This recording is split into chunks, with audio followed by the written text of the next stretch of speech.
Assalomu alaykum va rahmatullohi va barakatuh. Mana bugun nasib qilib Madina shahrining Qur'on bosmaxonasiga keldik. Bu yerda aytishi bo'yicha bir yilda 20 million dona Qur'on bosib chiqarilar ekan. Mana qo'yib qo'ygan Qur'onning nusxalari.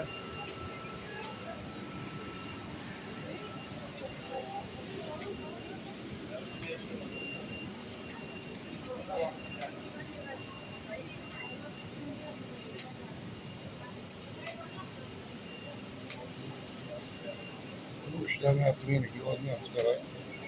Ben de mutlu olsun.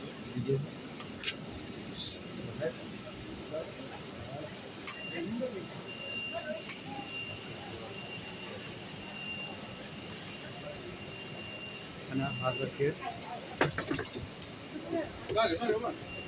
bosmaxonani ko'rinishi. Mana tayyor Qur'on kitoblar, jo'natishga tayyorlab qo'yilgan Qur'on kitoblar. Mana bu tomonda Qur'on xizmatlayapti, bu yerda tayyor olib chiqyapti.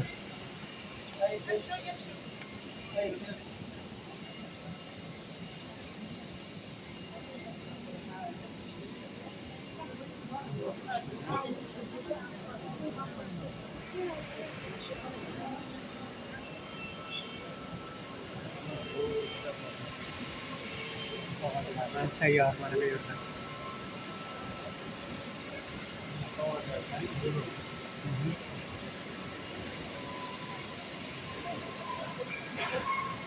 Hali to'liq ma'lumot bergan yo'q. Bu yerda qancha odam ishlaydi?